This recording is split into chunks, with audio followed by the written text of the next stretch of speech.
Hello, everybody. I'm so glad that you're all here today. Welcome back to my channel. I took last week off, as most of you know. It was a fifth Thursday, so I take that time to regroup and relax and recharge, re-energize, re-everything for the next month. And here we are. Going to be running with scissors again this month. We've got some great projects. Continuing down the stamp focus for another month with a new stamp set. We're going to be doing Concord and 9th again with the mail drop set. It's going to be a ton of fun. So I'm so glad to see so many of you out there in the chat. And if you are new here, I'd love for you to say hello. So pop in a little note in the chat and tell us where you're from. I am living in the middle of the United States in Nebraska. And we've got people from all across the world that love to tune in live every week when we run with scissors. I promise you it's absolutely safe and completely crafty and inspiring. So let's take a quick look at some announcements. I already know what we're doing next month. We're going to do a technique focus, which we do sometimes. We veer away from stamp sets and we talk a little bit more about techniques. Next month will be all about glitter and shine. This is brought to you by a Bloom community member. She said, hey, can you give me some tips on adding glitter and shine to my projects now that the holidays are coming up? So that's what we're going to do next month. We will do glitter and shine. Thank you, Trisha, for the recommendation. All right, so you'll be able to pull out all of your glittery, shiny things. We're going to do foil. We're going to do glitter paper. I don't know that we'll do loose glitter. I typically don't like that kind of mess in my room, but you never know. I haven't come up with the projects yet, so we will see. Anyway, so Bloom is our crafting community. The registration for that's going to be opening soon. We're having a ton of fun inside the community. I only open it a few times a year. It's coming soon. If you want to hear more about it, get on the wait list at bloomcrafters.com. All right. If you create a project that is inspired by anything I do on my channel, whether it's a technique or it's one of the projects that we do here or something else that I share on my channel, I would love to see it. So don't forget to tag me at Nicole Creates on Instagram. And I would love to see what it is that you are creating and how you're inspired by everything that I put out here on the channel. And I'll share it with my community. Let's see. Ooh, so I'm seeing in the chat that people are excited about glitter. So black glitter cardstock. Okay, so maybe I'll come up with some ideas for that. No guarantees, but we'll see what we can come up with. Anyway, guys, I truly appreciate your support, and I'm so glad when you guys join me every week and when you watch the replays and you check all the other stuff out on my channel. There's always a list of everything that I've used in my videos down below. Those are affiliate links. So when you click on them and you do some shopping, I might receive a commission at no additional cost to you. And that is a great way to support crafters to use their affiliate links and do some shopping. You don't have to buy what it is that you've clicked on. If you want to do some shopping at Altenew, click on a link to Altenew and that'll set the cookie so that I can get a little bit of a commission or, you know, Concord and 9th, wherever. I've got my affiliate links down below. Of course, if you would rather compensate me directly, send me a little tip. Go ahead and use the link to my tip jar and send me a buck or two for a cup of coffee. It always keeps me going when I need to work on some creative projects for you guys. As always, share. So share out my video while we're live here. Get as many people to join us as possible. And don't forget to like the video so that YouTube knows to serve you up more great content from my channel. So thanks, guys. Let's see. We had a tipper last week. So thank you to Erin for sending me a little love through the tip jar. I appreciate it. Okay, so let's talk about today's project. So for today's project, we are diving into the mail drop stamp set. Now this is a completely interactive set. So there's a whole bunch of little things in here and with the dies that coordinate with it that will make interactive cards. And interactive cards can be any number of things. For today, the interactive card is this little hello bit here. And so it says pull here. So I'm going to pull. And it's going to pop up and say sending paper hug. So this is just a simple pull tab interactive that goes up and down. So cute. And that's what we're going to make today. So I didn't know if you noticed, but this is looks like no line watercoloring, but I will tell you that I'm calling it faux line, and we'll see what you guys think of that, because I'm actually using colored ink. You just can't tell. So I will show you how that all comes together. And I brought out my color wheel because I wanted to share something with you guys. I'm going to flip to my full hands view here. Okay, so I wanted to share with you guys what's going on here. So there's like a lot of shading going on, but it's not black and it's not brown. It's just another version of this red. And I want you guys to note that this red is kind of like a blue red. And if I go right across it from the on the color wheel, I get blue green. All right, so just keep that in mind. Blue red and blue green are across from each other on the color wheel. Okay, I gotta pause for just a second, because I'm realizing that I did some adjustments to my camera, and now my head's not in full view. So let's do something here about that. I totally forgot about this little camera here. There. That's better. Now I don't feel like my head's getting chopped off in the top of the screen. All right. Here we go. Let's get started. Okay, so remember, color wheel, blue, red, blue, green, opposite of each other. Okay. Yeah, that did not make it onto the counter. Okay, so there's lots of watercoloring going on here. And we're going to start by stamping a couple things to get that watercoloring going. So glad to see everyone joining. If you are new here, do pop in a hello and tell us where you're from. Okay, so I'm going to start with my stamping, and we're going to use watercolor cardstock. So I've got a piece of, I think this is, let's see, how tall is this? 5 1/4. So 4 by 5 1/4 watercolor cardstock here. And I'm going to use this part of the post box. I told you guys last month that I wanted to do a red post box. Well, here we are. All right. I'm just going to pop that in there. And I'm going to do this in VersaFine Clair in Morning Mist. So this is not black. It's a shade of gray. A really nice shade of gray, I should say.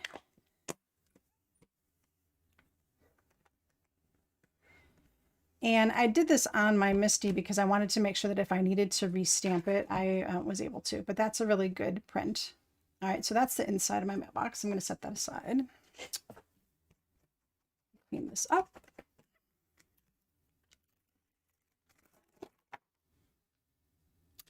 All right, and then I need my post. I'm going to need a few other things in a moment. I already have one of the little cards done, but I need to do another one, and then I need to do the post box. So we'll pop the one here. Actually, let's just do them both at the same time.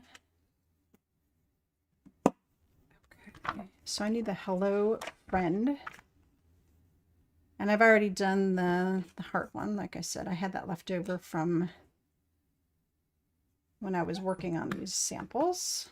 All right, so I'm going to do the hello friend also in the same Morning Mist. Like I said, it's a beautiful gray black. All right, so there's that. And then we're going to do our post box. Now the post box, I'm not going to do in gray or black. I'm going to do it in red. So I'm going to use VersaFine Clair in Glamour because this is a blue red for sure. It's got kind of that pinkish, purpley-ish hue to it. It's not a brick red. It's not an orange red. All right. And that's what that starts with. All right, so actually I'm gonna just set those aside, let them dry while we're going to do one other stampy thing. So actually this needs to be die cut. So this is a piece of Arctic cardstock by Hero Arts. And I'm going to stamp this little piece here.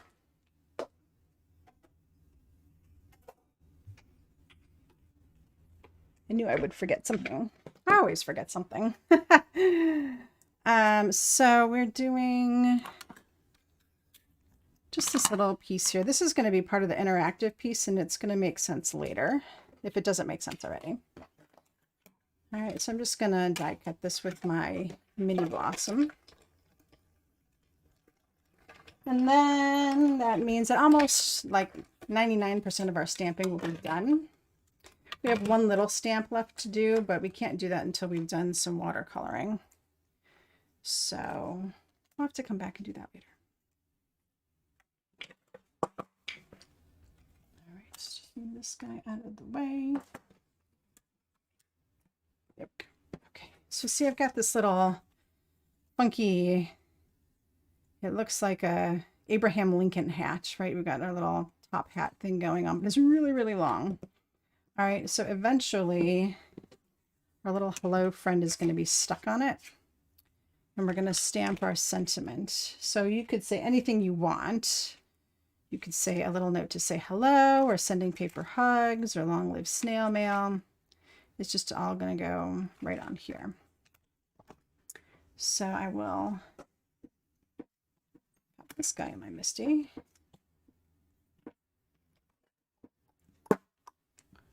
I want to leave some room at the top so that way the little card later can fit on there. All right, so we're going to just stamp that also in Morning Mist. And Dimitri's come to say hello if you guys can hear him.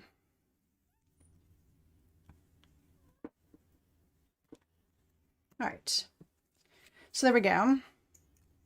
Like I said, we have just one little thing to stamp later, but we will take care of that after we've done some watercoloring. So Cece wants to know if this kind of mailbox is common in the United States. And yes, yes, it is. This is very similar. Our mailbox is brown, but it's very similar to my mailbox. People, there's a lot of different mailboxes out there. Some people try to get unique with them and they have like really cool custom mailboxes. Some people have just like a traditional mailbox like I do, kind of like this. Some people don't have a choice though, and they have what they call a community box. So it's got it's kind of like being in an apartment where you've got like a whole bunch of boxes together, where you have to go, like sometimes it's at the end of the street and you have to go to the end of the street to get your mail.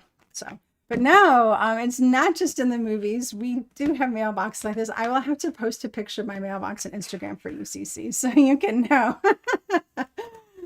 I know, well, you know, and even some people still, I don't know if it's as popular as it used to be, but some people still have the slits in their door that the mail can go into. That's not really quite a safe thing.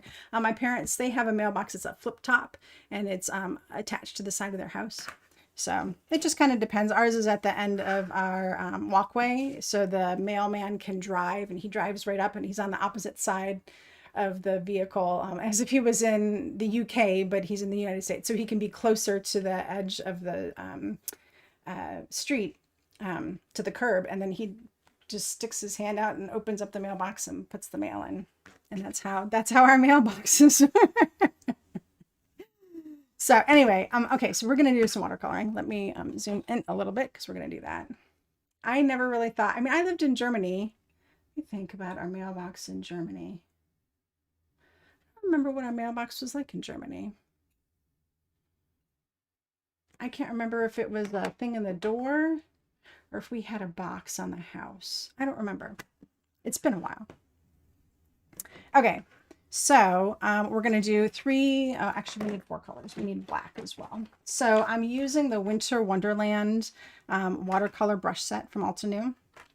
And we're going to use all the same colors, all the colors from in the same set. So ruby red, Lagoon. So, hey, look at this, ruby red and lagoon. What are we looking at? We're looking at kind of a blue red and a greenish blue, right? So here's our complementary colors. Again, keep that in mind. I'm going to grab jet black, and I've got the silver one. So this is the only set that has a metallic in it.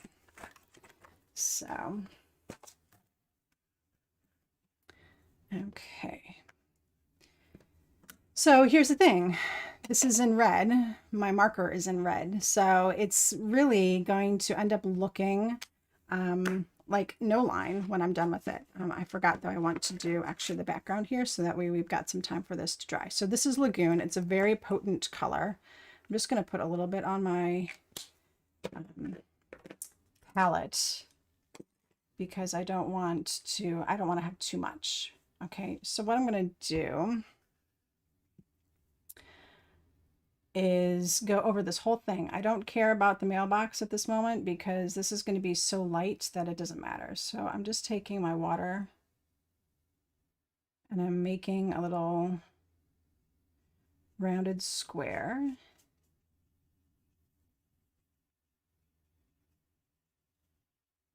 Okay, so water. Now I've got my Lagoon watercolor, which I've really got diluted. There was not very much on there, but I had a lot of water in my brush.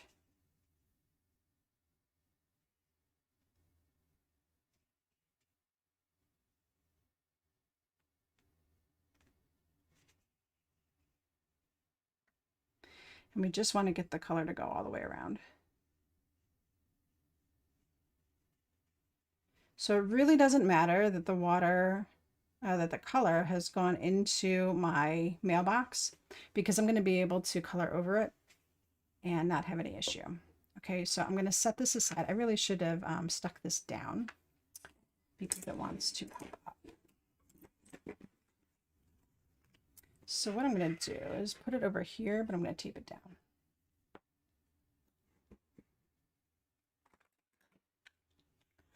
And that'll help keep it. You guys can't see that. It's over here in the corner.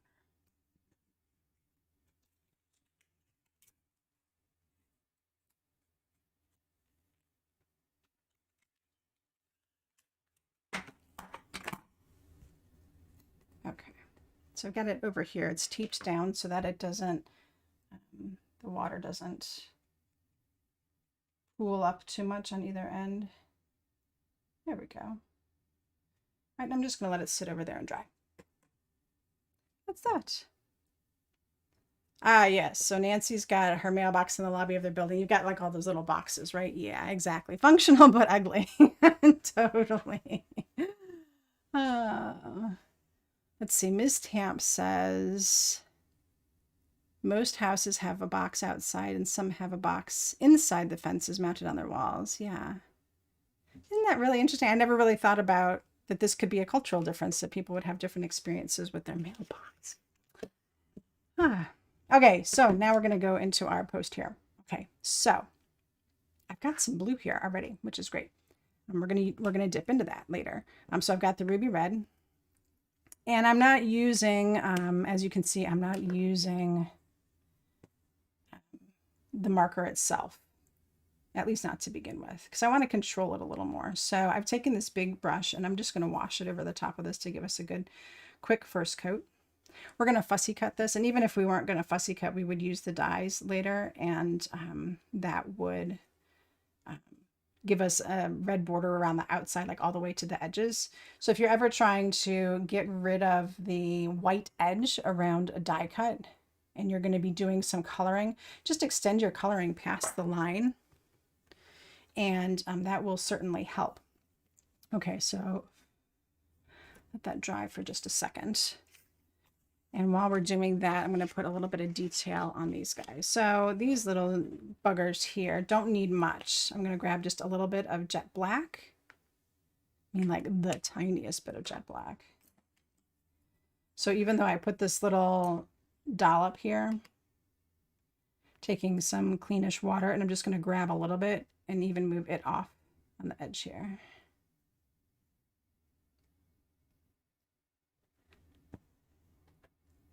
All right, and I'm just going to do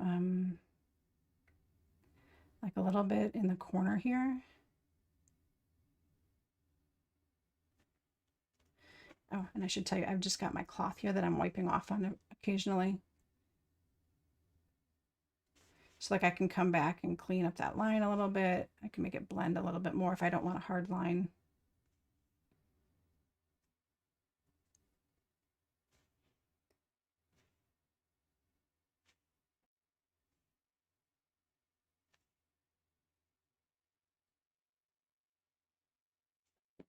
All right, so just a little detail on that makes this look even more hand-drawn. Okay, so this one actually is done.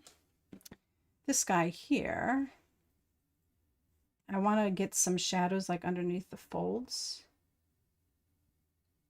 So just take a little bit of this super light gray that I've got going on.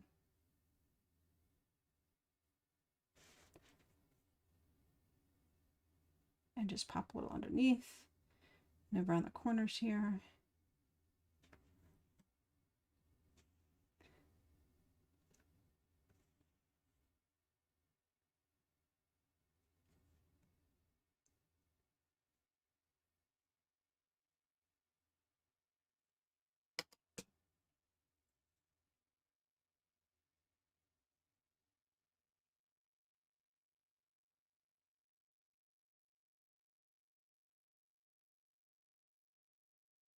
And there we go. Oh, and I did see a question come by earlier.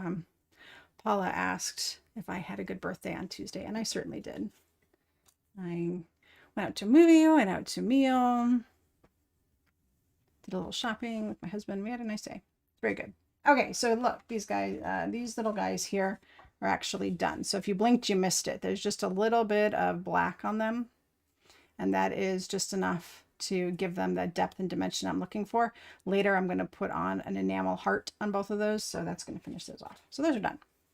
Okay, so now that gave this a little bit of time to dry. So I'm going to switch over to an even smaller brush. This is a number 2 brush. And we're going to start adding in some detail to our post box. Okay, so now let's get a little bit more red down here. So I'm still going for the straight up ruby red.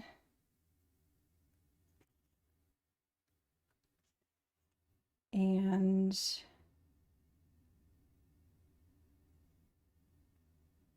this is like a wet on dry because the post box image itself is fairly dry at this point. So now I can take this number 2 and go around and start darkening up all these different areas.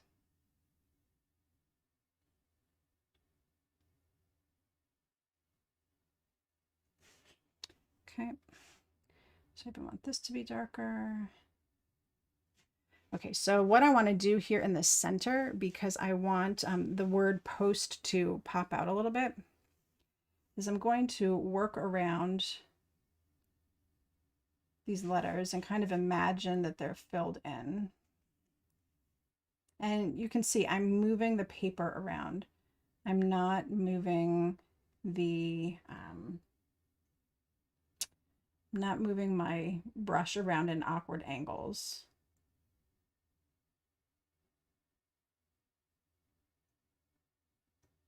All right, so here you just have to kind of envision what the letters would look like. And this doesn't need to be perfect. All right, so it's going to kind of eventually take on the look of having been painted over a couple of times with a not so steady hand. That's what we want.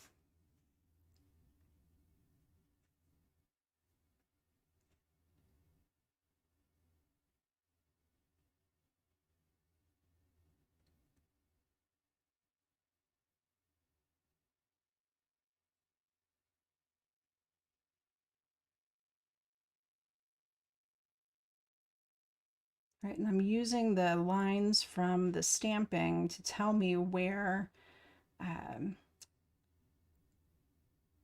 the shadows are and to help me build these letters. Once you've done it once, you'll have a reference and you'll be like, oh, I know how to do that.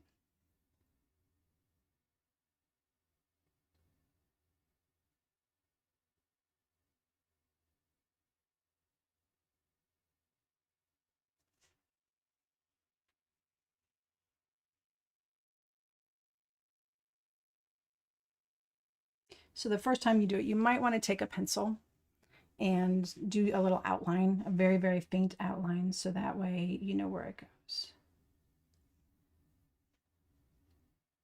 Oh, Cece, we have it. You know what? I saw that the other day on the Altenew fan group. I thought, oh, I think that's Cece.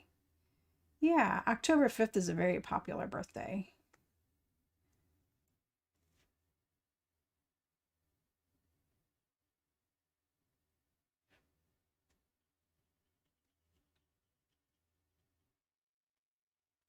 Okay, so now I've got that kind of worked out with the letters.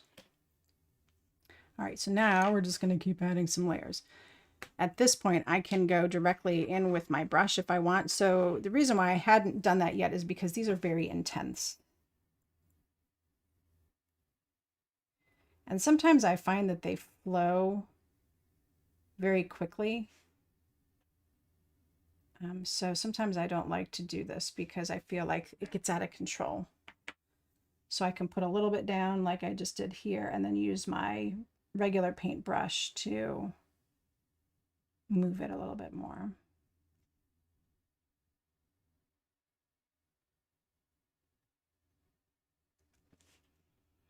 The interesting thing about this particular color, this ruby red, is that it starts off looking very orange red, but it is not. When it dries, it is definitely more of a blue red.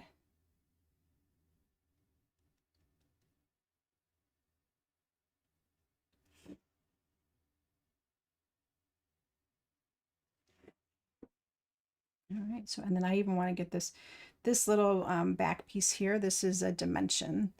So everything that you see here is basically the front, and then this little piece here is like the side of the door. So this is going to be even darker eventually. Okay, so now we're starting to get a little bit of depth and dimension here. And things are starting to dry faster, which is great. Okay, so instead of mixing black with red, let me just show you what would happen. So I've got black, I got red, I've got black and red. I would get kind of this funky color here. Okay, so I'm not going to mix black with red. I'm going to mix the lagoon with the red.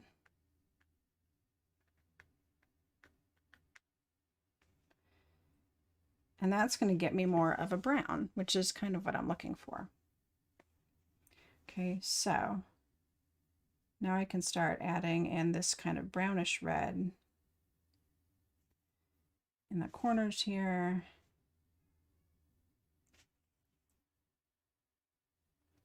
And underneath this little bit here.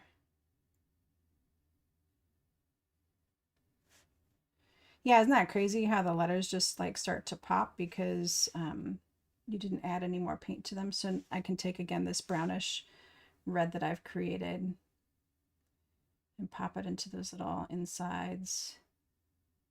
Kind of help that shading to work.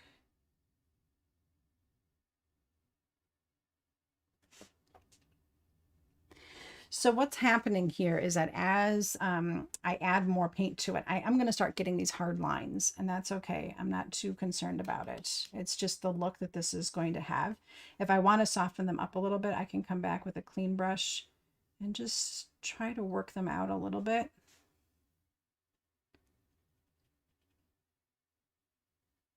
And that'll help.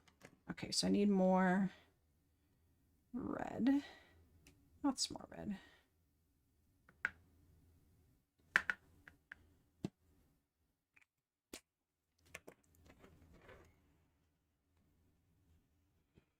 And again, I'm going to take some of that and I'm going to add, actually, I'm just going to pour that all into the blue because we're done with the blue at this point. So now I have a funky red. Let me just show you that here. So same as this one.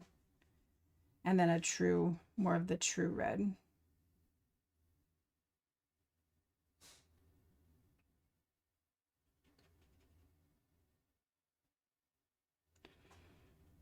And every time you do this, it's going to look different,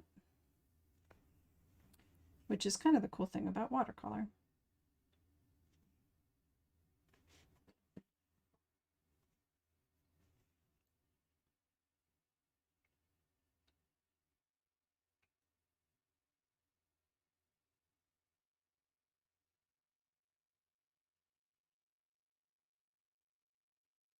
So this little guy right here is going to take the majority of our time.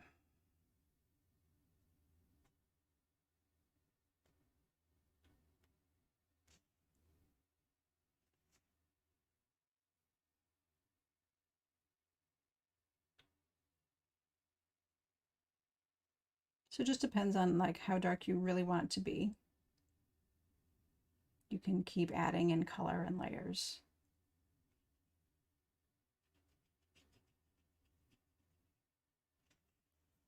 Okay.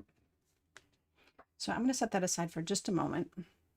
I thought maybe, no, I'm going to let that sit for just a little bit longer. Actually, I need to.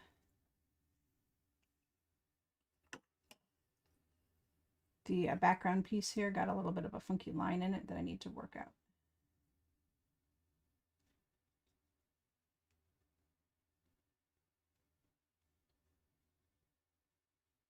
Oh.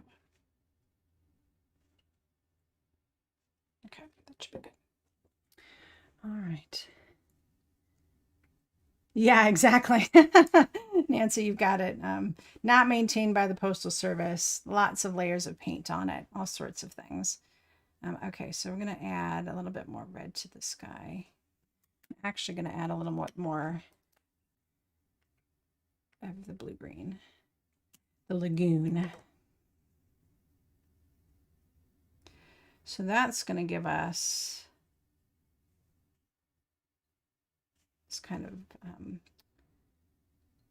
really dark, rusty red color.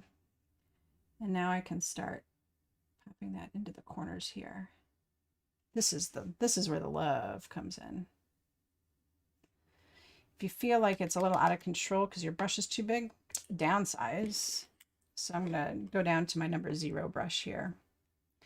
It's super tiny, but it gives me lots of control.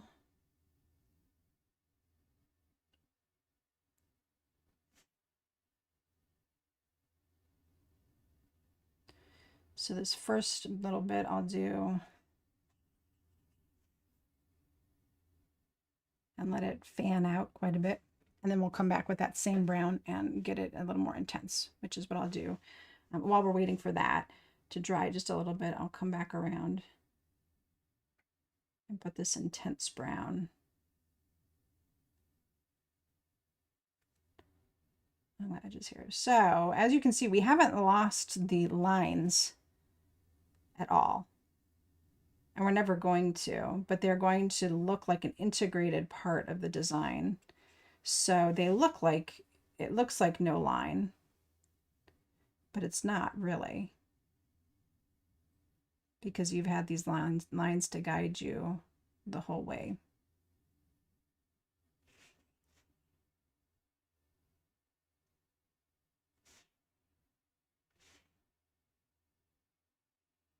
So now it's like a personal preference thing.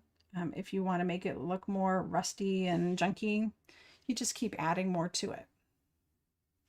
Know that it's going to dry lighter than what you see.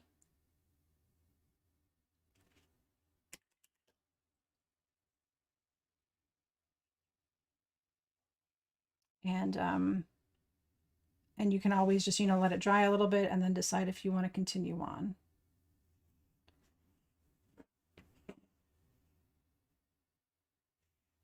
So I want to get a little bit of detail around this little edge right here, because this is where this little medallion here pops out a little bit. All right, so I want to get some detail on the sides here to make it look like there's a little indent there, that it's not all smooth and flat.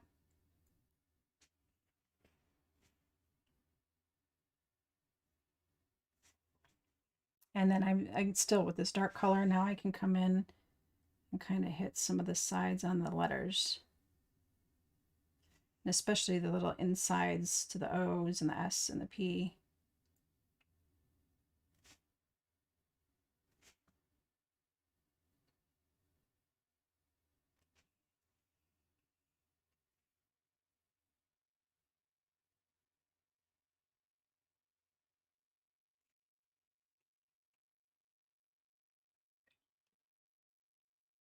I don't quite like at the moment. So say you don't like something. I don't really like the way that this is kind of blending out here. So I'm just coming in my semi-clean water here. And we're just gonna kind of get this all wet.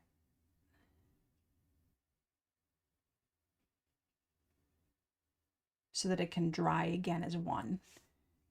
And I might add just a little bit more red in here to bring back some of that color.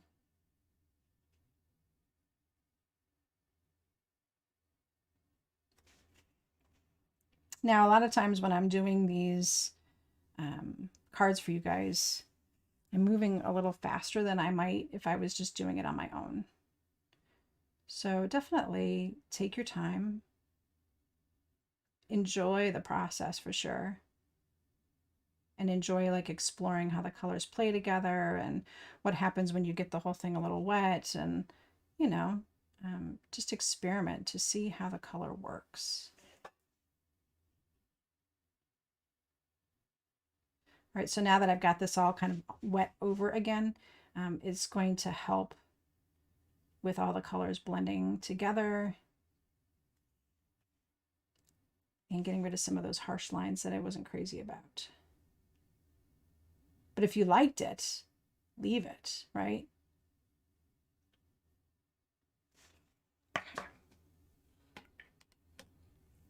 Okay, so I'm going to set this guy aside. We can come back and even look at him and see if there's more that we want to do with him in a minute. But now that this guy is mostly dry, we can move on. Okay, so it's not 100% dry. There's still a little bit of this dry down, wet down here. I can hit that with the heat gun if I need to. Excuse me, but I shouldn't have to because I'm not really going to be working in this area, at least not first. So I've got that red-brown right here, and I'm just going to fill this in. You're not really going to see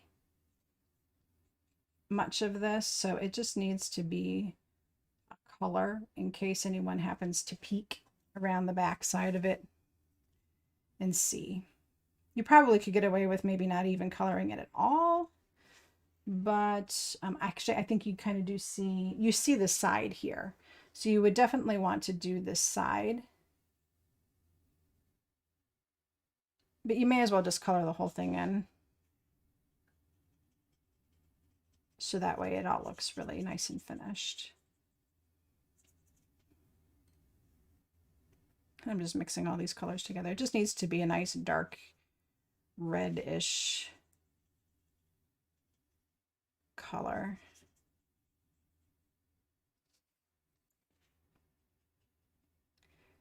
This doesn't have to be artistic at all, just colored.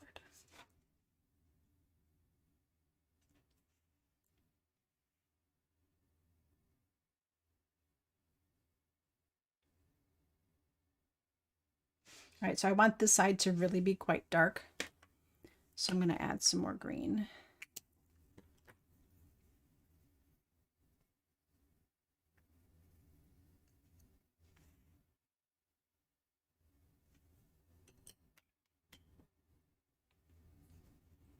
All right, so that was a little too much, but I can just move this around. There we go. Beautiful.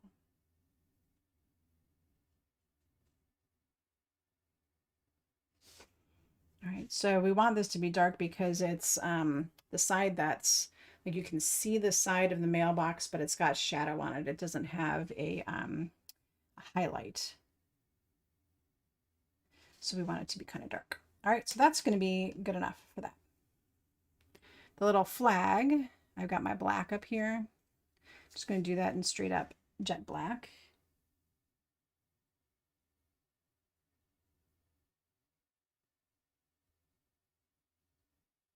A lot of times the flag is red, but because the mailbox is red, I thought I would contrast it with a black flag.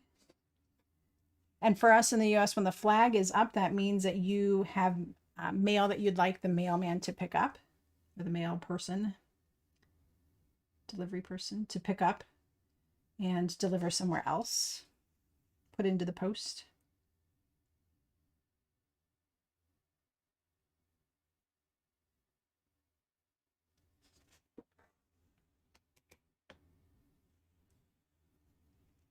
All right.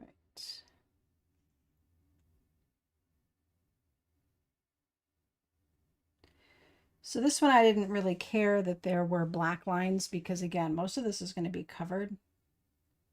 So it's not a big deal. What I was worried about more, the black lines, is that the flag had a nice black line, and then down here we're going to do a little bit. So, okay, so right now the mailbox is floating around in the middle of nowhere, right? So I need to actually dry this real quick. So I'm going to just dry this on low so I don't warp the paper too badly.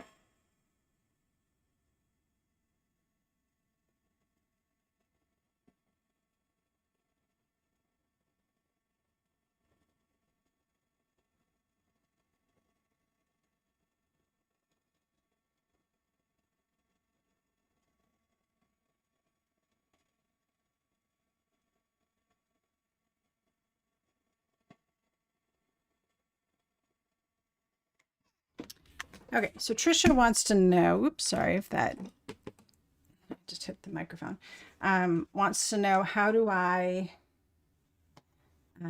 decide whether I want to use pans or the liquid watercolors, etc. So typically you would use the liquid watercolors if you wanted something more vibrant, maybe a loose design, very abstract kind of looking. They tend to look better when you use the brushes for that because it flows really easily. But really it doesn't matter. It just kind of your preference. If, like, when I was putting this together, I just kind of felt like, oh, I want to use the brushes for this. Sometimes a particular technique is better for one or the other. Sometimes it doesn't matter. This is a case where it really doesn't matter. What I do like about this, though, is that I can just go ahead and squirt out a drop or two, and then I can work really well with color mixing. Sometimes you can't.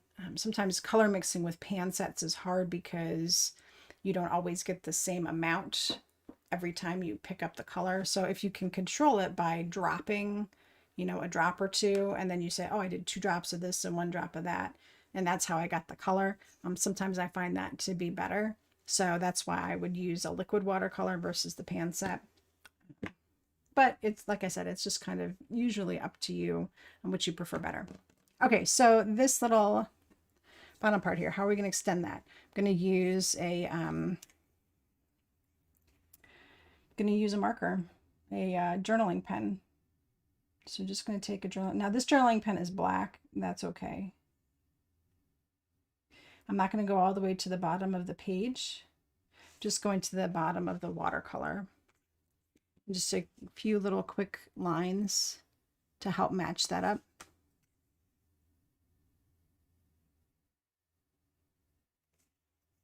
All right, so this is a number 5, so it's a pretty big nib on that.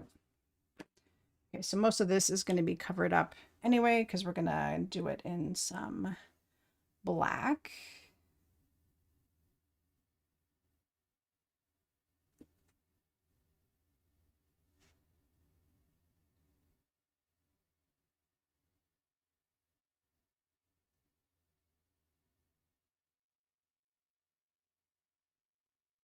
All right, so I'm starting with black here.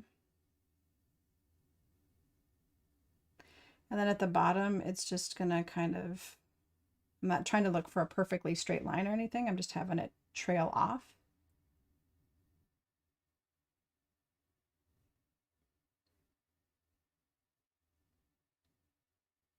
All right, so that's my first layer. And then I'm going to add in the metallic silver. Now the metallic silver does have an agitator ball in it.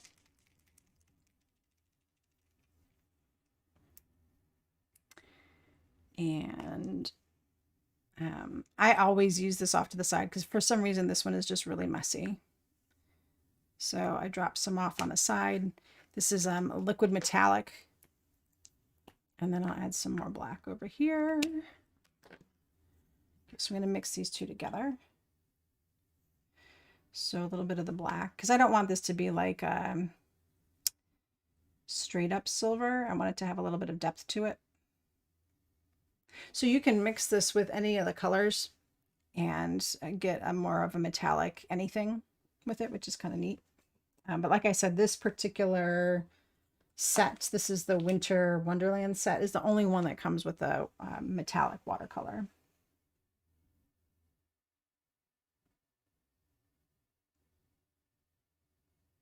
All right, so now I'm just going to go over the whole thing again, and then we're going to do some lifting to make it not look like this solid chunky thing.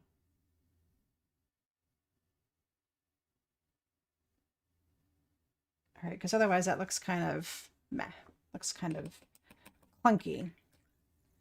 All right, so I'm going to take my fine brush. This is my number 0 brush. And I'm going to use it to lift up around the lines. And by lifting, I mean like taking the clean brush and lifting up the watercolor around the lines here to bring that detail back. Like I know there's a line in here somewhere. There it is.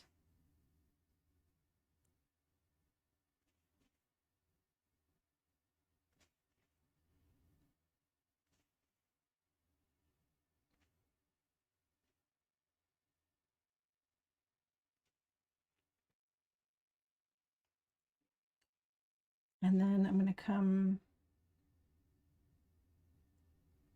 over this just to lift a little bit of that up. So I got it wet, and then I'm using my brush to just kind of sop it up and wipe it off. So it gets rid of some of the watercolor of the metallic, but not all of it. All right, and then this is just the straight up silver. Water this down just a little. I got red in it. That's okay.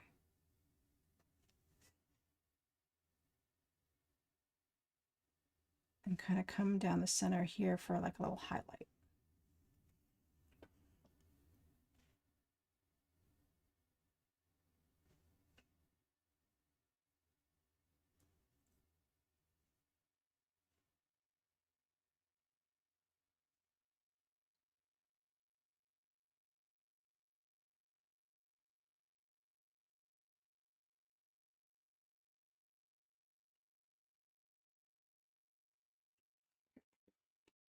So there we go. We've got a little bit of texture and movement and different colors going on here. So that makes that not look just like a plain silver blob. It's got something going on there. So this is now done. We can go ahead and set that aside for the moment.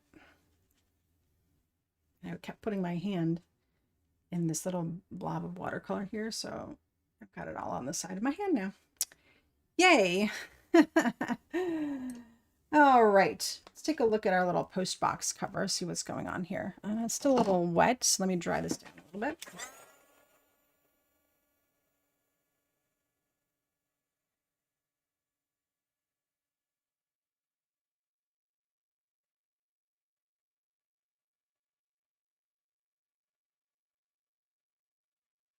Okay, so it definitely dried lighter than I want it to be. So now again, I can take my, make sure I got the color I want. Take my color here and just get into these corners a little bit more.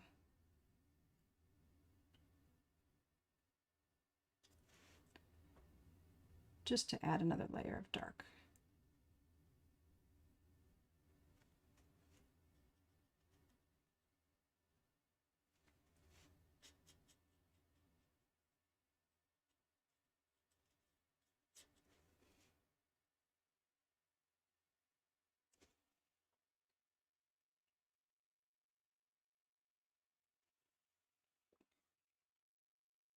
Okay, and then if I want to go even darker, I do have some black here, and now I'll finally add just some black to this other color that I've been working with.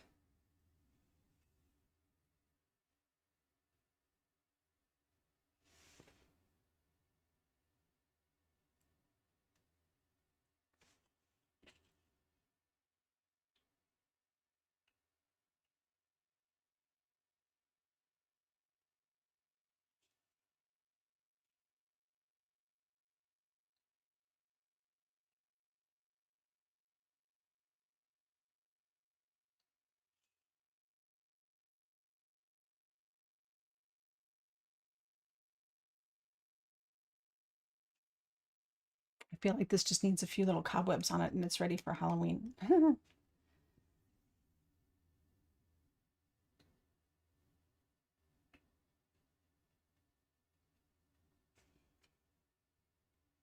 right, so the last thing I'm doing here is I'm taking my brush that's got clean water on it and working back just to soften some of those lines.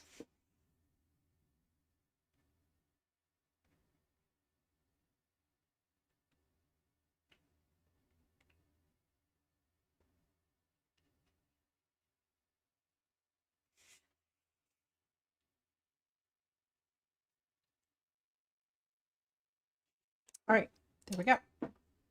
So we've spent a long time on this. Let's make it interactive, shall we?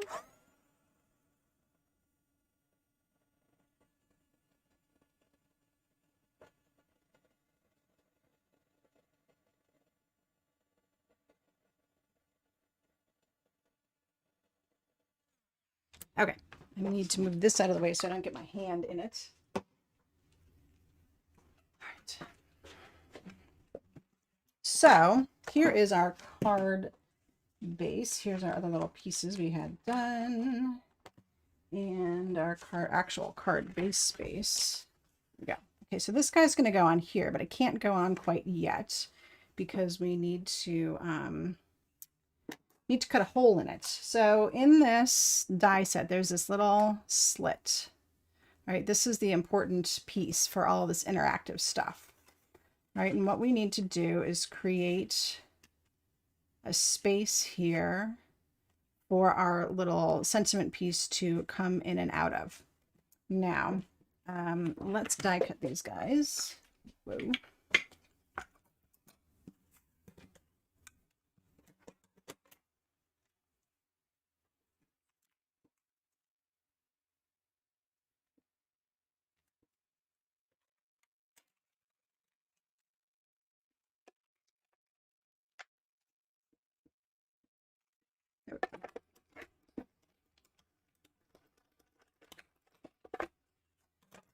So we've got one little postcard.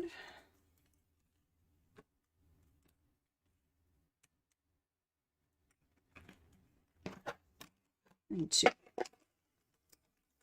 Now, technically, you can do this interactive pull action basically with anything, as long as you have a little slit that you've cut in your project. Okay, I'm good. Let's see. So what I want to do is kind of figure out where some things are going to go. So this guy's going to go like here-ish. All right, and then this one is going to come here. I don't want him to, mailbox is going to go in front of it. So at this point, you're kind of dry fitting everything together. And I decided that I wanted to fussy cut this because I didn't want to have any extra little edges. So I thought, oh, I can fussy cut this. This one is easy. But if I had chosen to die cut it, it would have worked out just as nice.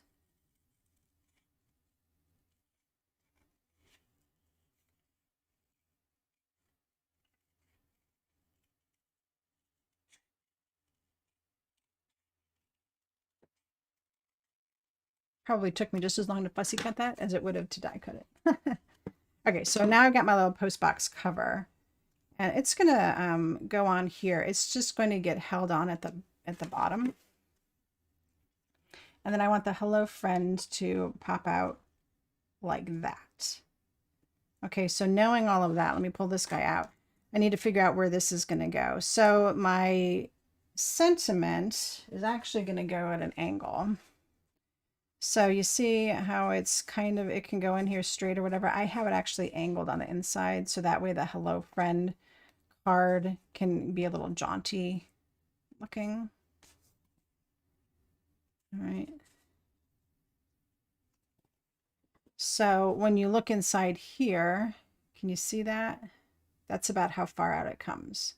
So what I need to do is take this and it's going to go right about there. Well, this guy is going to maybe be in the way. So I'm going to glue him down first, and then we can die cut through the whole thing. I kind of like the way it was. So kind of like so. All right, and then my little element here. See, it's overlapping just the tiniest bit. So this now needs to get die cut.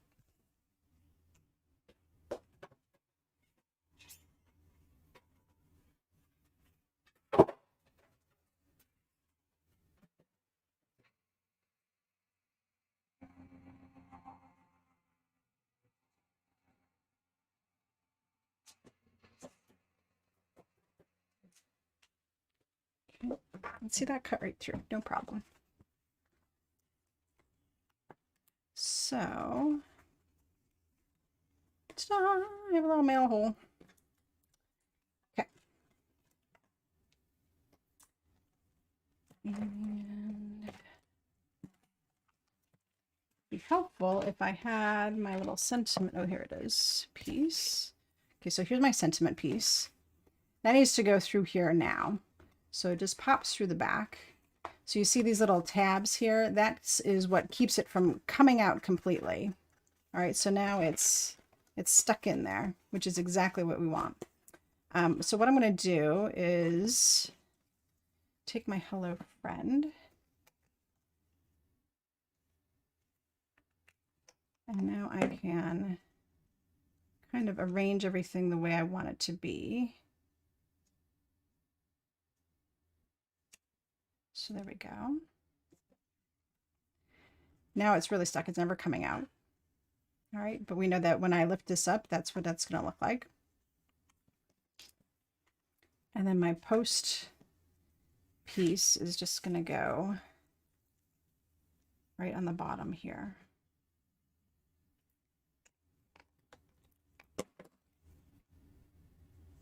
So obviously you don't want to glue that all the way up to the top because you want to be able to pull this guy out.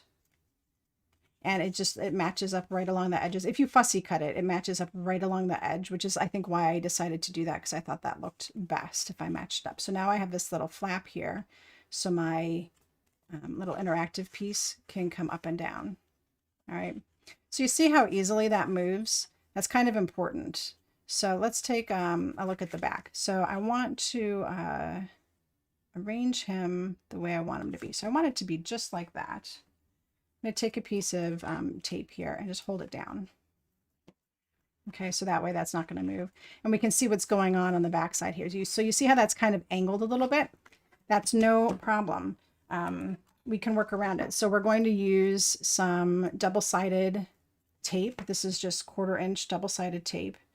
And what I'm going to do is make a wide square around this here. All right, so that's going to keep it from kind of going all over the place.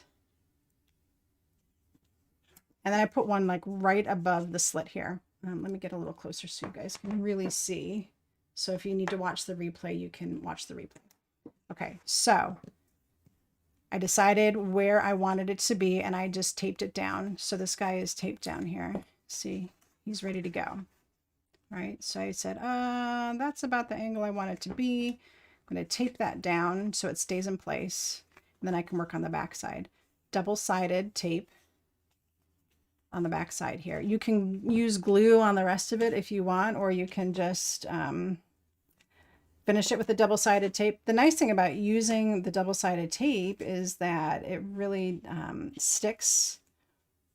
And if you've got a little bit of warp in your watercolor, it's going to pop that right out.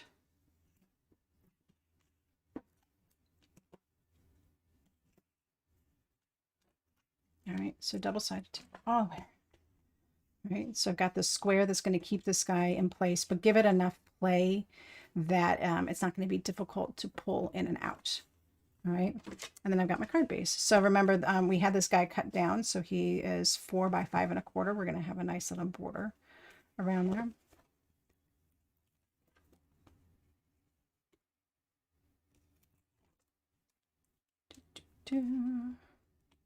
So, I mean, for as long as it took for us to do that little watercolor piece, the rest of the card comes together really quick. But I told you guys I had to have a red mailbox. Okay, so if you are just joining us, we had a long conversation about mailboxes around the world. So what I would love to see, if you're out on Instagram, take a picture of your mailbox. You don't have to take a picture of the number if you can, you know, try to avoid that. But if you can, take a picture of your mailbox and post it on Instagram and tag me, Nicole Watt Creates, because, you know, it's interesting to see different mailboxes around the world, I guess. Okay, so now that I have all of my tape off of here, just gonna line that up.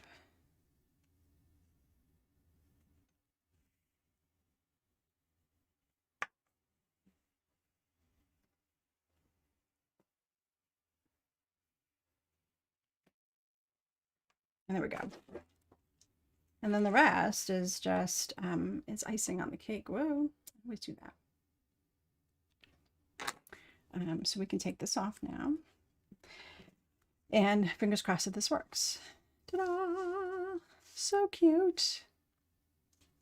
So, so cute.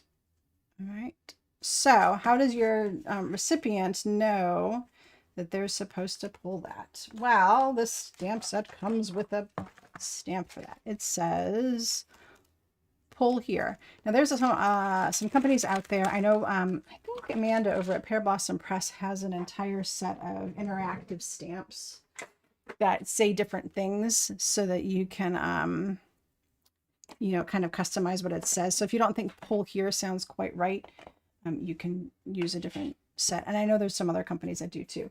So basically what I have here is I'm just going to do this pull here right there on my card.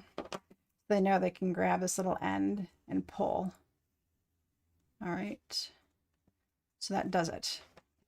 And I thought, I mean, we totally need to add some embellishment on here. And here I was so excited because with the Altenew enamel dots, I really like them, but I hardly ever use the stars and hearts. But here is a great way to use some of these hearts. So these aren't all the same color, and that's okay. But there's these little hearts on these envelopes, and they kind of fit perfect.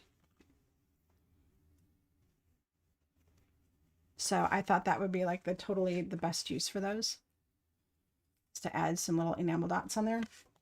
And then I thought, well, I need to add some more. So I thought I'd kind of pop some extras. And I always like to do the largest and the smallest together, and then the medium size one off on its own. And then they make a triangle. And I always do kind of like the tight triangle. So these two are quite close together, and then this one is pretty far apart. So 1, 2, 3, a really tight triangle. Okay, so hey, Paula, if you're concerned, because I don't know where mine went, I lost it.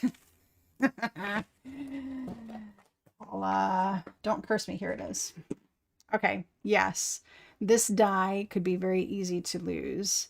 But what I will tell you is you don't need the die to make the slit. You can just use a craft knife, right, and cut a little rectangle. It doesn't even have to be pretty because most times you're not even going to see it.